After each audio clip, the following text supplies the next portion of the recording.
आदरणीय अध्यक्ष महोदय, मैं वंदे मातरम के 150वीं जयंती पर इस महत्वपूर्ण चर्चा में भाग लेने के लिए खड़ा हूं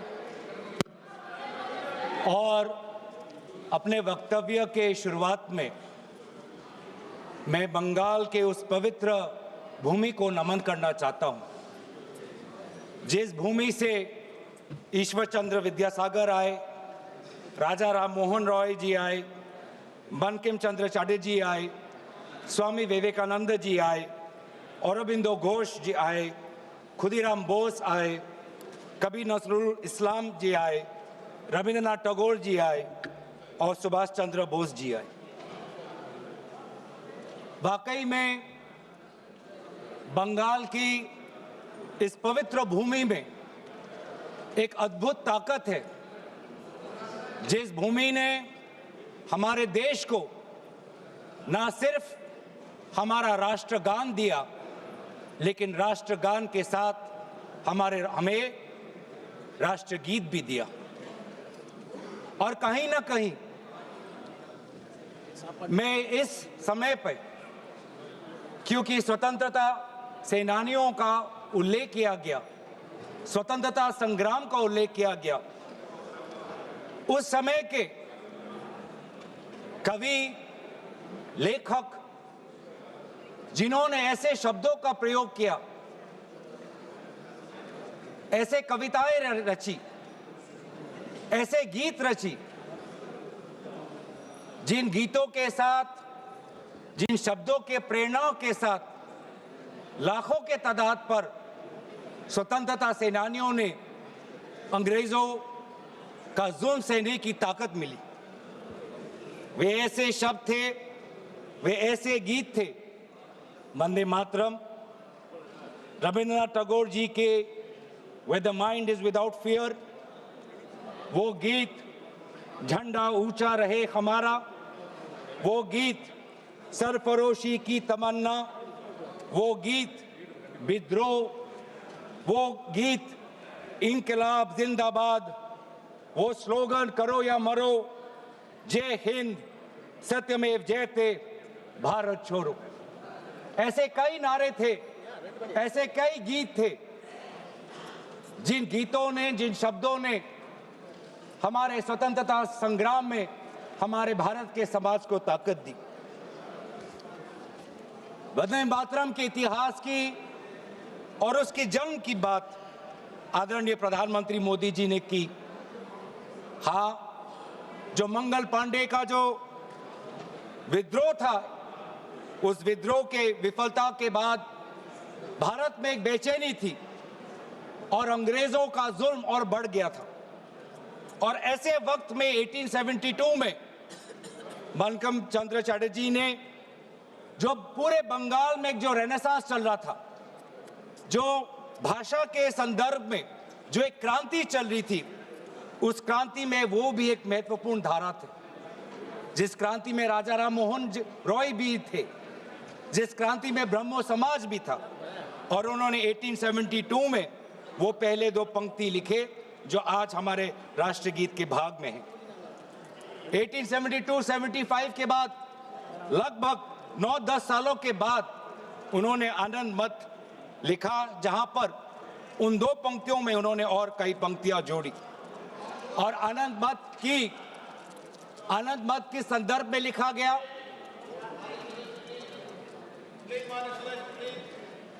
आनंद मत उस संदर्भ में लिखा गया जिस समय ईस्ट इंडिया कंपनी इस प्रकार के टैक्स हमारे किसानों पर लगा रही थी कि जीना बहुत मुश्किल हो गया था। लेकिन वाकई में ये जो एक गीत था, जो आनंद मत में उल्लेखित था, वास्तविक रूप में ये नारा कब बना? इसकी शुरुआत हुई गीत से, लेकिन ये इसकी एवोल्यूशन, इसका पूर्ण जन्म एक नारा के द्वारा, एक राजनीतिक नारा के द्वारा 1905 में हुआ। 1905 में वायसरॉय कर्जन ने बंगाल के दो भाग करके सोचा कि इसके द्वारा वो बंगाल और बंगाल के द्वारा पूरे भारत पर एक गहरी चोट डालेंगे, लेकिन यही उनकी गलती थी। अगर मैं देखूं कि आधुनिक स्वतंत्रता संग्राम में वो कौन सा पल था जिस पल से भारत के स्वतंत्रता संग्राम में एक नई ताकत आई, वो 1905 के उस स्वदेशी आंदोलन से था। जो स्वदेशी आंदोलन बंगाल के पार्टीशन विभाजन के बाद उजागर हुआ और उसमें जैसे इतिहास में हमने पढ़ा है कि अरबिंदो घोष जी को एक ताकत मिली, वंदे मातरम का वो जर्नल, और उसके द्वारा जुगांटर पार्टी के द्वारा ये मैसेज गया कि हमें भारत को एक नई दृष्टि से, एक नई ताकत से, एक नई मंथन के द्वारा हमें विद्रोह करना है। और यही बात आने वाले समय में पूरे प्रदेश में ये फैला और व्यापक रूप से फैला। और ये बहुत, इस पूरे वंदे मातरम की जो यात्रा है, इस यात्रा को अध्ययन करना बहुत जरूरी कि कहीं बंगाल के भाषा के क्रांति से निकला ये गीत जो 10 वर्ष बाद आनंद मत के नॉवल में इसमें और पंक्तियां जोड़ी गई, बंगाल में एक राष्ट्र नारा बना 1905 में, और ऐसी प्रेरणा मिली जिस प्रेरणा से पूरे भारत में वो व्यापक रूप से प्रचारित हुआ। प्रचार होने के कई माध्यम थे। आदरणीय प्रधानमंत्री जी ने ग्रामोफोन का उल्लेख किया, लेकिन पैम्फलेट और पब्लिकेशन का भी एक बहुत महत्वपूर्ण भूमिका थी।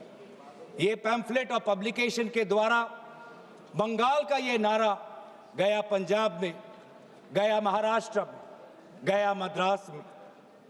ट्रांसलेशन के द्वारा आदरणीय सुब्रमण्यम भारती ने जिस प्रकार से 1905 में इसकी ट्रांसलेशन की, 1908 में इसकी ट्रांसलेशन की, तो कई जगह पे ये कन्नड़ में, तमिल में, तेलुगु में, अलग अलग भाषाओं में आनंद मत और आनंद मत के द्वारा पूरे वंदे मातरम की जो व्याख्या है, जो मूल भाव है, पूरे देश में फैला।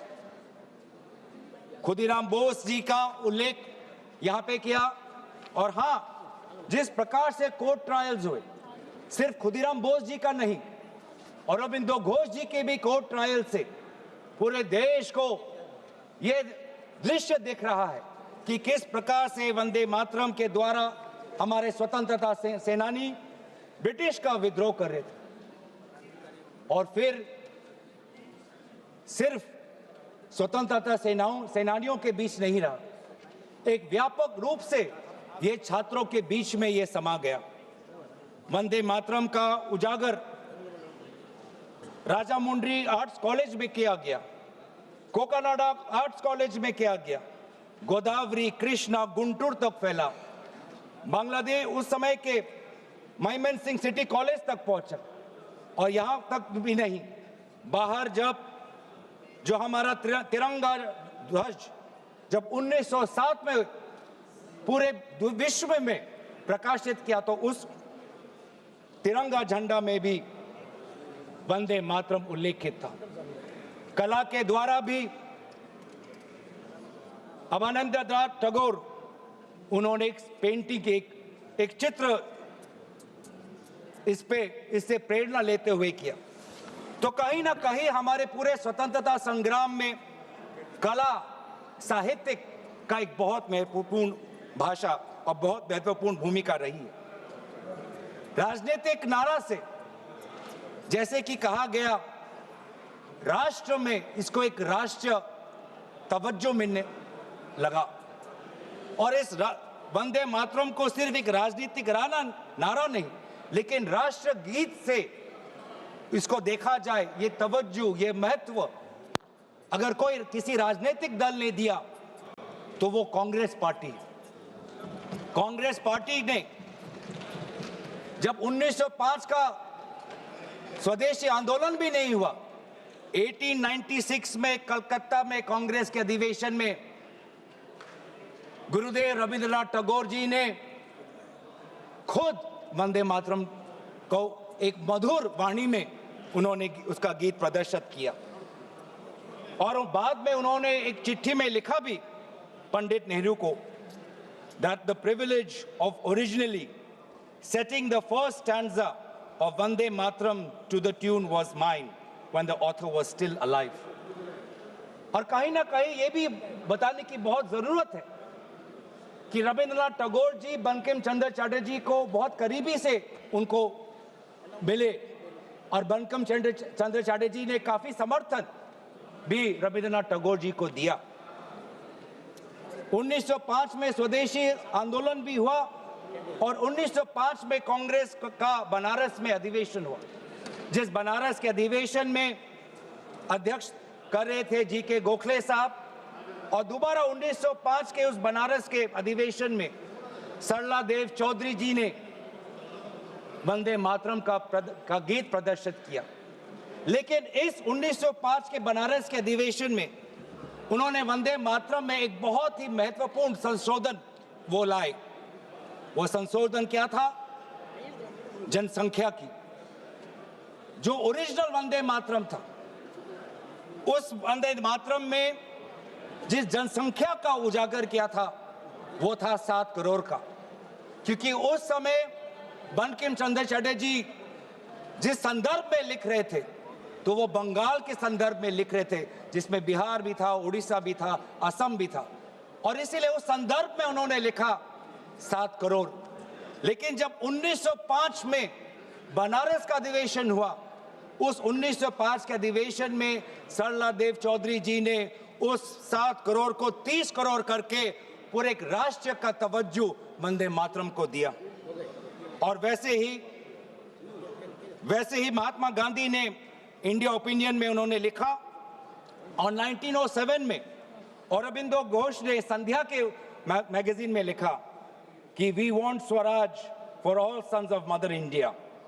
What we want is that Hindus and Muslims both should come together to bring about Swaraj in unison. फिर अभी आप आते हैं जो मूल बात आदरणीय प्रधानमंत्री मोदी जी ने कही। आज उनके पूरे भाषण को मैंने बहुत गौर रूप से सुना और उनके पूरे 1 घंटे के भाषण का 2 उद्देश्य था। पहला उद्देश्य यह था कि उनके बातों को सुनकर ऐसे लग रहा था कि आपके राजनीतिक पूर्वज खुद ब्रिटिश के खिलाफ लड़ रहे थे। ऐसे लग रहा था कि आपके राजनीतिक पूर्वज ने ब्रिटिश के खिलाफ विभिन्न आंदोलनों में भाग लिया। तो ये जो इतिहास को दोबारा लिखने की, रिवाइज करने की जो मंशा आज प्रधानमंत्री मोदी जी के भाषण में मुझे सुनाई दी। सर, मैं आपके साथ तो मैं तर्क वितर्क करने आया नहीं हूं। और दूसरा जो उद्देश्य था कि एक राजनीतिक रंग इस पूरे वंदे मातरम के चर्चा को देने का था। उन्होंने उजागर किया कांग्रेस वर्किंग कमेटी का और पंडित नेहरू जी का। और ये एक आदत है सर, ये मेरे पास एक टेबल है कि जब प्रधानमंत्री मोदी जी किसी भी विषय पे बोलते हैं तो पंडित नेहरू जी का नाम कितने बार लेते हैं और कांग्रेस पार्टी का नाम कितने बार लेते हैं। मैं बस एक ही उदाहरण देना चाहता हूं कि इससे पहले ऑपरेशन सिंदूर का डिबेट में हमने आदरणीय प्रधानमंत्री मोदी जी को सुना। क्या आप जानना चाहेंगे कि पंडित नेहरू का नाम कितने बार उन्होंने लिया? 14 बार। ऑपरेशन सिंदूर पे 14 बार उन्होंने पंडित नेहरू का नाम लिया।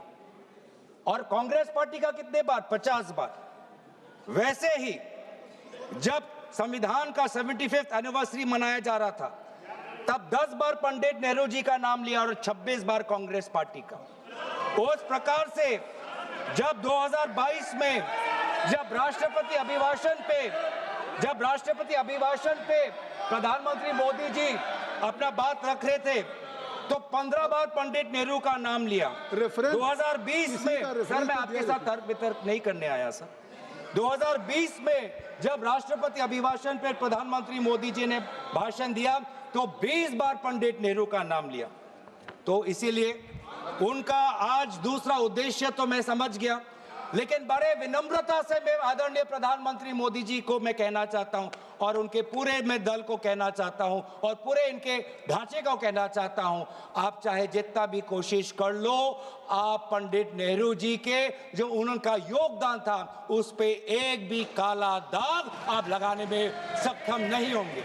आप चाहे पूरे कोशिश कर लो, आप एक भी उन पे काला दाग लगाने में आप सफल नहीं होंगे।